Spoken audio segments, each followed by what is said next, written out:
नहीं देवी जी, आप सुरक्षित हैं, वही हम लोगों के लिए ठीक है। वो देवी गायब हो जाती है और एक मटका सोना उन लोगों के लिए छोड़ देती है।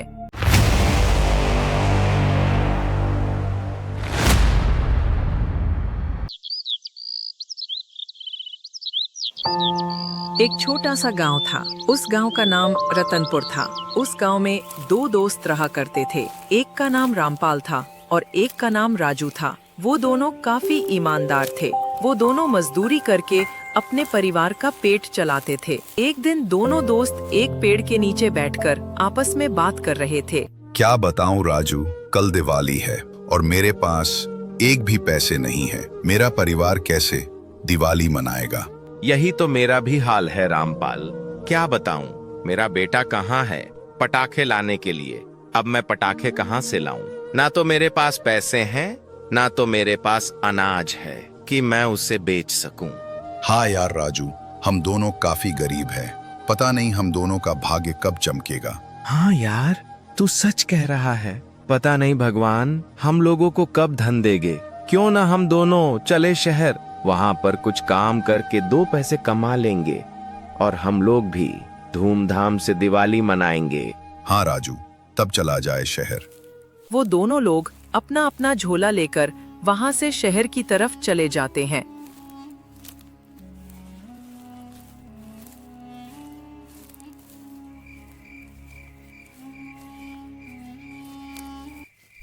वो दोनों अपने घर की तरफ जाने लगते हैं, लेकिन काफी रात हो चुका था। तभी राजू कहता है, रामपाल, आज हम दोनों ने काफी ज्यादा मेहनत कर दिए। मैं थक चुका हूँ। हाँ यार राजू, मेरे भी पैर दुख रहे हैं। वो दोनों आपस में बातचीत करते हुए आगे बढ़ रहे थे। तभी उन लोगों को एक हिरण दिखाई देता है जो काटीली झाड़ियां में फंसा था और तड़प रहा था। यह हिरण बेचारा इन काटीली झाड़ियों में कैसे फंस गया? हमें इसकी मदद करनी चाहिए। हाँ यार, तू ठीक कह रहा है। इस बेजुबान जानवर को जरूर बचाना चाहिए। वह दोनों उस हिरण को कटीली झाड़ियां से छुड़ा लेते हैं। तभी एक जादू होता है और वह हिरण एक देवी बन जाती है। आपने हमारी जान बचाई। मैं आप लोगों का उपकार कभी नहीं भूलूंगी। क्या मैं आप लोगों के कुछ काम आ सकती हूँ? नहीं देवी जी, आप सुरक्षित हैं, वही हम लोगों के लिए ठीक है। वो देवी गायब हो जाती है और एक मटका सोना उन लोगों के लिए छोड़ देती है। ये दोनों उस सोने को देखकर चौंक जाते हैं। इतना सोना, अब हम लोगों का भाग्य खुल गया यार। अब गरीबी का दिन गया। अब हम लोग धूमधाम से दिवाली मनाएंगे। हाँ यार, मैं कहीं पागल न हो जाऊं। इतना सोना मैंने अपनी जिंदगी में पहली बार देखा है। सुनो, हम लोग इस सोने को यही कहीं छिपा देते हैं। पर क्यों? इस सुनसान रास्ते से इतना सोना लेकर जाना खतरनाक होगा और रास्ते में कहीं डाकू मिल गए तो? और इतना सोना जब घर लेकर जाएंगे तो गांव वाले क्या कहेंगे? हाँ, तू सच कह रहा है। क्यों ना हम इस सोने को एक पेड़ के नीचे दफन कर देते हैं और अपने जरूरत के हिसाब से थोड़ा थोड़ा धन निकाला करेंगे। रामपाल, तू ठीक कह रहा है। पहले हम लोग 10-10 सोने के सिक्के ले लेते हैं, क्योंकि कल दिवाली भी तो मनाएंगे। वो दोनों दोस्त 10-10 सिक्के ले लेते हैं और घड़े को उठाकर अपने साथ लेकर जाते हैं। तभी उन लोगों को एक बड़ा सा पेड़ दिखाई देता है। वो लोग उस पेड़ के पास जाते हैं और गड्ढा खोदकर उस सोने को वहीं छिपा देते हैं।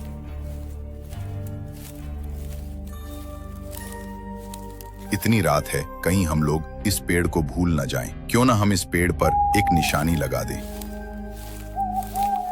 रामपाल उस पेड़ के ऊपर एक निशान लगा देता है और वो दोनों वहां से अपने घर की तरह जाने लगते हैं।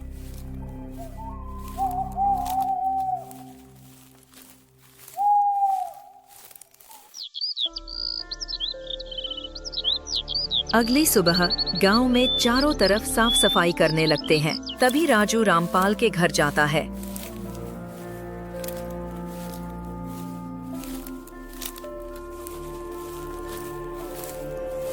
रामपाल, चलो यार बाजार चले।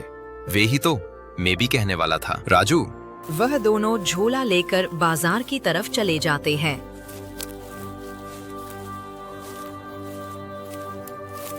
वह लोग बाजार पहुंच जाते हैं। उस बाजार में काफी रकम की मिठाइयाँ रखी हुई थी। राजू और रामपाल दोनों लोग मिठाइयाँ खरीद लेते हैं। बाजार के और अंदर जाते हैं। तभी उन लोगों को पटाखे दिखाई देते हैं। तभी रामपाल कहता है, राजू, पटाखे खरीद लेते हैं, कम से कम हमारे बच्चे तो खुश हो जाएंगे। हाँ यार, मैं अपने बच्चे के लिए भी खरीद लेता हूँ और मुझे अपने पत्नी के लिए भी कपड़ा खरीदना है। वह लोग अपनी अपनी जरूर की सामान खरीद लेते हैं और अपने घर की तरफ चल देते हैं।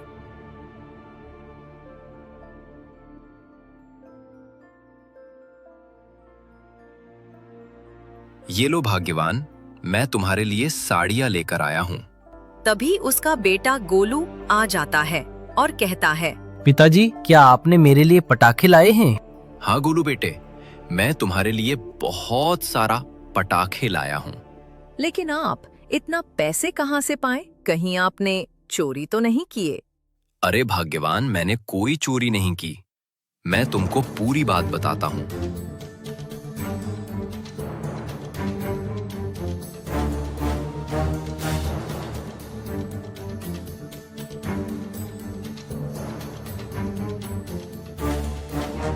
तब तो हम अमीर बन गए।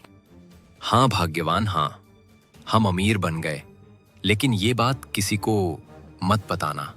इधर राजू भी अपने पत्नी और बेटी को सामान देता है और उसकी पत्नी भी उससे पूछती है। राजू भी वही बात अपनी पत्नी को भी बताता है। जब रात होता है तब गांव में चारों तरफ दिए जलाए गए थे और राजू भी अपने घर को दिए से सजा देता है और इधर रामपाल भी अपने घर को दिए से जला देता है। वह दोनों खुशी खुशी से दिवाली मानते हैं। अगली सुबह चला जाए रामपाल के घर, उससे कुछ जरूर बात करना है।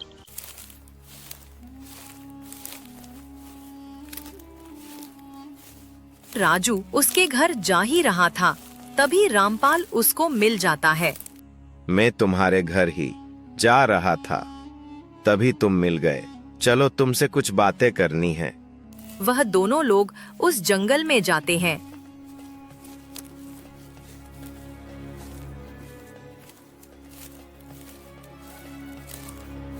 वह लोग उस पेड़ के पास पहुंच जाते हैं। क्यों ना हम दोनों अपना अपना एक बड़ा सा घर बना ले और कोई व्यापार कर लेते हैं, जिससे हम लोगों को और भी मुनाफा मिलेगा और किसी को शक भी नहीं होगा। हाँ, तू ठीक कह रहा है। वह दोनों कुछ धन और ले लेते हैं और वह दोनों वहां से अपने घर चले जाते हैं।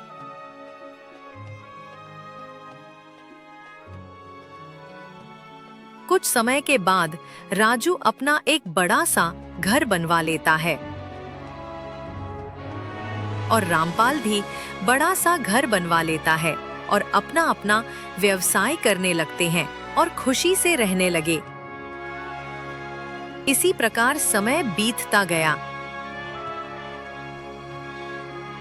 एक दिन रामपाल अपने कमरे में बैठा था। तभी उसके सामने वही देवी प्रकट होती है जो इन लोगों को एक घड़ा सोने दी थी। रामपाल, तुम यहाँ पर क्यों बैठे हो? जल्दी जाओ और पूरा खजाना तुम ले लो, नहीं तो वह राजू तुमसे पहले पहुँच जाएगा और पूरा सोना ले लेगा। ऐसा राजू नहीं कर सकता, वो बहुत ईमानदार हैं। तुम झूठ बोल रही हो। ठीक है रामपाल, मैं एक शापित देवी हूँ, मैं कभी झूठ नहीं बोलती। लेकिन जैसी तुम्हारी इच्छा, अब फैसला तुम्हें करना है। वह देवी गायब हो जाती है और रामपाल उसके बातों पर यकीन नहीं करता है। इधर राजू भी अपने कमरे में लेटा था। तभी उसके सामने भी वही देवी प्रकट होती है। सुनो राजू, तुम यहाँ पर क्यों बैठे हो? जल्दी जाओ और पूरा खजाना तुम ले लो। पर क्यों? वो सोना तो हम लोगों ने जमीन के अंदर छिपा दिया है। रामपाल, वह सोना पूरा हड़पना चाहता है। इसलिए तुम उससे पहले जाओ और पूरा सोना ले लो। ठीक है देवी जी, मैं अभी जा रहा हूँ। वो रामपाल मुझे धोखा दिया है, अब मैं उसे नहीं छोड़ूंगा।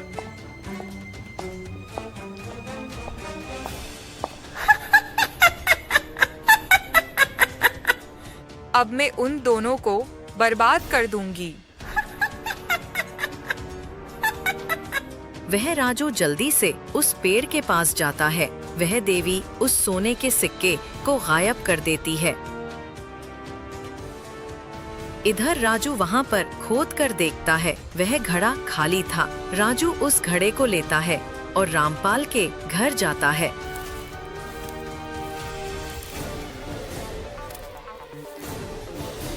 वे रामपाल, कहाँ है तू? मेरे सामने तो आ।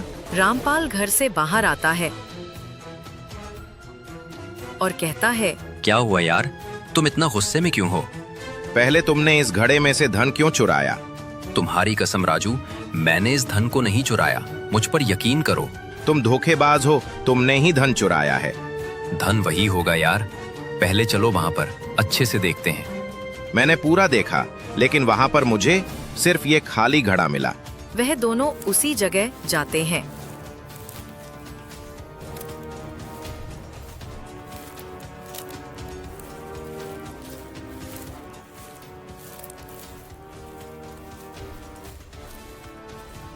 वह वहां पर पहुंचकर देखते हैं। सच सच बता दो रामपाल कि तुम धन कहाँ रखे हो, नहीं तो मुझसे बुरा कोई नहीं होगा। तुम मुझ पर झूठा इल्जाम क्यों लगा रहे हो? मैंने इस धन को नहीं चुराया। ये दोनों आपस में बहस करने लगते हैं। तभी एक ब्राह्मण आता है और उन दोनों से कहता है, तुम लोग आपस में क्यों लड़ रहे हो? ब्राह्मण जी, ये पूरा धन चुरा के मुझे फंसा रहा है। नहीं ब्राह्मण जी, इसने पूरा धन चुराया है। तुम सब चुप रहो, पहले तो मुझे पूरी बात बताओ। सुनिए ब्राह्मण जी,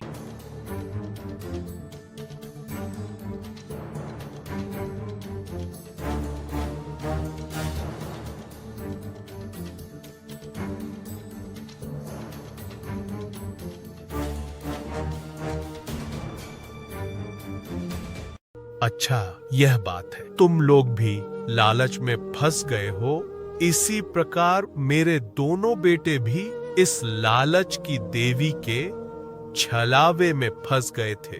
तुम सब आपस में झगड़ा मत करो। अब तुम दोनों में से जो लालच किया होगा वह आज रात को पत्थर बन जाएगा। सच में क्या ब्राह्मण जी? हाँ, अब रात होने वाली है। तुम सब चलो मेरे कुटिया में, वही आराम करना।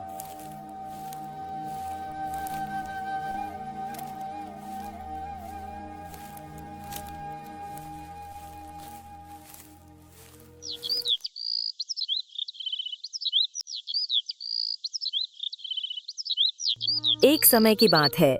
आनंद नगर के राजा दयावंत सिंह अपनी कच्छ में बैठे थे और काफी ज्यादा चिंता में डूबे थे। उनकी पत्नी आती है और कहती है, महाराज, आप इतने उदास क्यों बैठे हैं? महारानी, मुझे किसी बात की चिंता नहीं है। मैं सिर्फ अपने राज्य के बारे में सोच रहा था, क्योंकि अभी तक हमारी कोई संतान नहीं हुई जो राज्य को संभाल सके। महाराज, आप इसी बात को लेकर बैठे हैं। भगवान सब ठीक कर देंगे। चलिए खाना खा लीजिए। अगली सुबह महाराज दयावंत सिंह अपने बालकनी में खड़े थे। तभी उनके पास सेनापति आता है। महाराज, आपका घोड़ा तैयार है, अब आप शिकार करने जा सकते हैं। राजा दयावंत सिंह महल के बाहर आता है। आज मैं अकेले ही शिकार करने जाऊंगा, तुम लोग मेरे पीछे मत आना। सारे सैनिक राजा की आज्ञा का पालन करते हैं और राजा घोड़े पर बैठकर अकेले ही चल देता है। जाते जाते वह जंगल में पहुंच जाता है और घोड़े पर से उतर जाता है।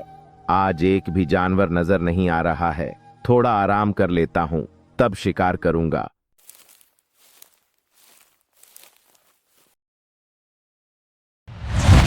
राजा कुछ समय के बाद घोड़े को लेकर पैदल जाने लगता है। तभी उसको एक हिरण दिखाई देता है। राजा अपनी तलवार चलाकर मारता है, लेकिन हिरण वहाँ से भाग जाता है। आज मेरा नसीब ही खराब है। राजा दयावंत सिंह जंगल के और अंदर जाने लगता है।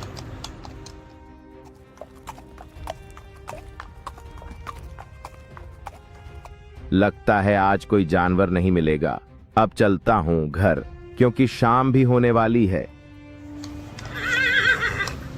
राजा दयावंत सिंह घर की तरफ जाने लगते हैं। चलते चलते राजा दयावंत सिंह थक जाता है। यह रास्ता क्यों खत्म नहीं हो रहा है? लगता है मैं रास्ता भूल गया। अब मैं महल कैसे जाऊंगा? राजा उस जंगल में फंस गया। जब भी वह जंगल से बाहर की तरफ जाने लगता, तो फिर वह घूम फिराकर वहीं आता। मैं कहाँ आकर फंस गया? मुझे कुछ समझ नहीं आ रहा है। इधर महारानी काफी चिंतित हो जाती है और कुछ सेना को इकट्ठा करती है। महाराज को जल्द से जल्द ढूंढ कर लाया जाए। जाओ, जल्दी से उन्हें ढूंढ कर लाओ। सैनिक उसको जंगल में ढूंढने लगते हैं, लेकिन महाराज का कुछ पता नहीं चलता है।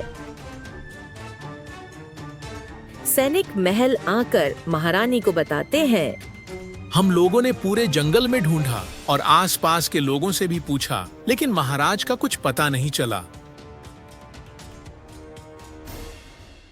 आज 3 दिन हो गए, लेकिन महाराज का कुछ पता नहीं चला। राजा इधर एक पेड़ के पास बैठकर जंगल के देवता से प्रार्थना करने लगता है।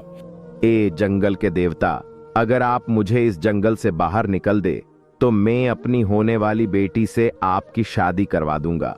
तभी उसके सामने एक बकरी प्रकट होती है। राजा उस बकरी को देखाकर डर जाता है। महाराज, मैं आपको इस जंगल से बाहर निकालूंगा, क्योंकि मुझे जंगल के देवता ने भेजा है। लेकिन एक शर्त है, आपने जो वादा किया है उसको निभाना होगा। ठीक है, मैं अपनी बेटी की शादी जरूर तुमसे करवाऊंगा। बकरी उसको जंगल से बाहर की तरफ ले जाने लगता है। बकरी राजा को जंगल से बाहर निकाल देती है और राजा खुशी खुशी महल चला जाता है। क्या बताऊं महारानी, मैं जंगल में खो गया था, लेकिन मुझे एक बकरी ने जंगल से बाहर निकाला।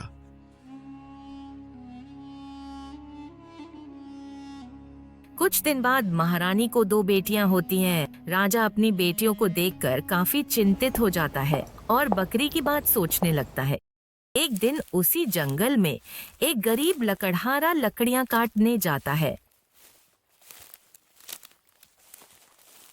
आज तो सूखी लकड़ियां दिखाई नहीं दे रहा है, थोड़ा और अंदर चलता हूँ। वह लकड़हारा जंगल के अंदर जाने लगता है। तभी उसको कुछ लकड़ियां दिखाई देती हैं। वह लकड़हारा लकड़ियां काटने लगता है। काफी देर से लकड़ियां काट रहा था, जिससे वह लकड़हारा थक जाता है और वह एक पेड़ के पास बैठकर आराम करने लगता है। कुछ समय के बाद उसको नींद आ जाती है और लकड़हारा सो जाता है और रात भी हो जाती है। तभी कुछ भेड़िए चिल्ला रहे थे।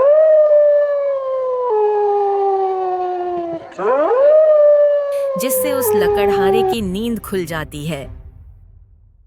इतनी जल्दी शाम हो गई, मुझे पता ही नहीं चला। जल्दी जल्दी चलता हूँ घर। लकड़हारा अपने घर की तरफ जाने लगता है।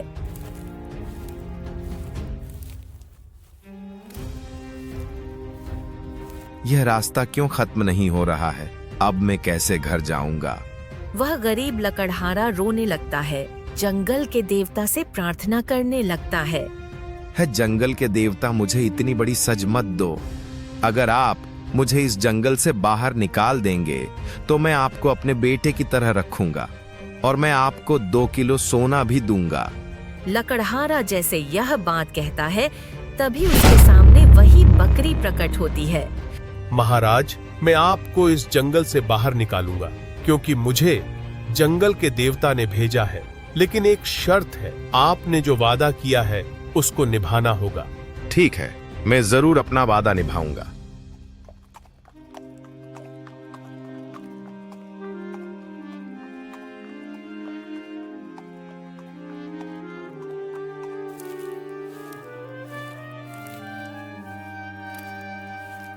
उसी जंगल में एक अमीर आदमी घूमने जाता है।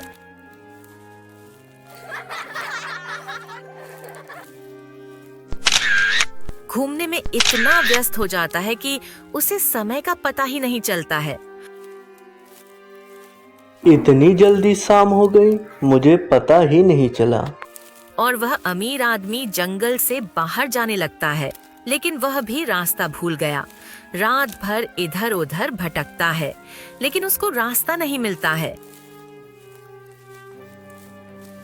थक कर जमीन पर सो जाता है। अगली सुबह वह जंगल के देवता से प्रार्थना करने लगता है। है जंगल के देवता, मुझ पर दया करें और मुझे इस जंगल से बाहर निकाल दें। अगर आपने मुझे इस जंगल से बाहर निकाल दिया तो मैं अपनी बेटी से शादी करवा दूंगा। जैसे यह बात अमीर आदमी कहता है, तभी उसके सामने वही बकरी प्रकट होती है। महाराज, मैं आपको इस जंगल से बाहर निकालूंगा, क्योंकि मुझे जंगल के देवता ने भेजा है। लेकिन एक शर्त है, आपने जो वादा किया है उसको निभाना होगा। मैं जरूर अपना वादा निभाऊंगा। वह बकरी अमीर आदमी को सही सलामत जंगल से बाहर निकाल देती है। समय बीतता गया। आज 20 साल हो गया। अब मुझे चलना चाहिए उन लोगों के पास जिन्होंने मुझसे वादा किया था।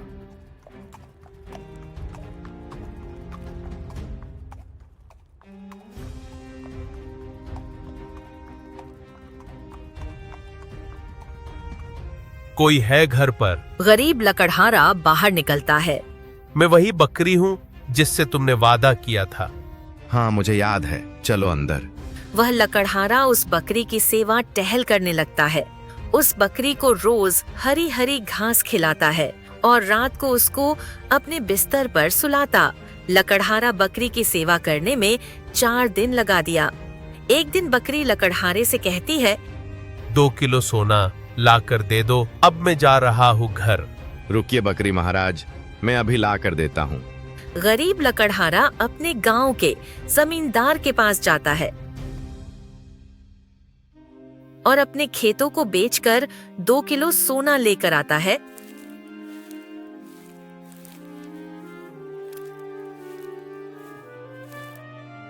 और उस बकरी को दे देता है। यह सोना मुझे नहीं चाहिए, इस सोने की जरूरत आपको है। बकरी उस सोने को छूती है और सोना 1 घड़े से 2 घड़े में बदल जाता है और बकरी अलविदा कहकर वहाँ से चली जाती है। वह बकरी अमीर आदमी के पास जाती है। कोई है घर पर? उस घर के अंदर से वही अमीर आदमी बाहर निकलता है और उस बकरी को देखकर चौंक जाता है। क्या बात है बकरी महाराज? क्या तुम्हें वादा याद है?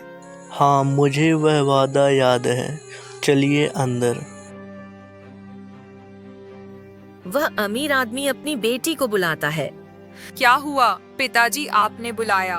बेटी, उस रात को यह बकरी ने ही मेरी जान बचाई थी। तुमको इस बकरी से शादी करनी होगी। मैं हरगिज़ भी इस बकरी से शादी नहीं करूंगी। पिता के बार बार कहने पर उसकी बेटी मान जाती है और बकरी उसकी बेटी को अपने साथ लेकर जाने लगता है। कुछ देर बाद उसकी बेटी फिर से रोने लगती है। बकरी कहती है, चुप हो जाओ और मेरे साथ चलो, क्योंकि अब तुम मेरी पत्नी हो। मैं तुमसे शादी नहीं करूंगी। मैं रोते रोते अपनी जान दे दूंगी। जब लड़की यह बात कहती है तब बकरी उदास हो जाता है। ठीक है, तुम अपने घर जा सकती हो। लड़की जैसे यह बात सुनती है, तुरंत अपने घर जाने लगती है। अब चलता हूँ राजा के पास।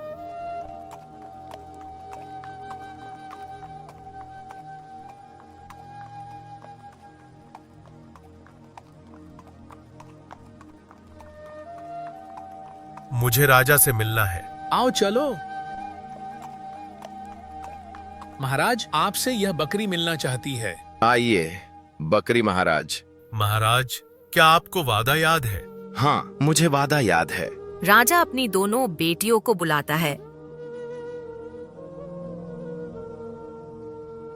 मेरी बेटियों, आज मैं तुम लोगों से कुछ कहना चाहता हूँ। बोलिए पिता। मैं एक बार एक जंगल में शिकार करने गया था, लेकिन मैं उस जंगल में फंस गया। 3 दिन तक मैं उस जंगल में फंस रहा, लेकिन मुझे इस बकरी ने जंगल से बाहर निकाला। मेरी प्यारी बेटियों, तुम दोनों में से किसी एक को इस बकरी से शादी करनी होगी। पिताजी, मैं इस बकरी से शादी नहीं करूंगी। मैं आपकी हर आज्ञा मानने को तैयार हूँ, लेकिन इस बकरी से शादी नहीं कर पाऊंगी। पहली बेटी यह बात कहकर वहाँ से चली जाती है। तभी दूसरी बेटी कहती है, मैं उस बकरी से शादी करूंगी, क्योंकि उस बकरी ने मेरे पिता की जान बचाई। राजा अपनी प्यारी बेटी को खोना नहीं चाहता था, लेकिन राजा मजबूर था। वह लड़की अपने पिता को अलविदा कहती है और वहाँ से जाने लगती है। कुछ देर चलने के बाद बकरी उस राजकुमारी से कहता है, क्या तुम सच में मुझसे शादी करोगी? हाँ, मैं तुमसे ही शादी करूंगी, क्योंकि मैं तुमको सच्चे दिल से प्रेम करती हूँ। जैसे यह बात लड़की कहती है, तभी वह बकरी राजकुमार में बदल जाता है। ऐ कैसा जादू हो गया? मुझे एक श्राप मिला था, जो आज तुमने मुझे इस श्राप से छुटकारा दिला दिया। दिल से शुक्रिया राजकुमारी। तब चलते हैं अपने महल। वह दोनों खुशी खुशी अपने महल जाने लगते हैं। यह कहानी आपको कैसी लगी? कमेंट करके जरूर बताएं और सब्सक्राइब करना ना भूलें।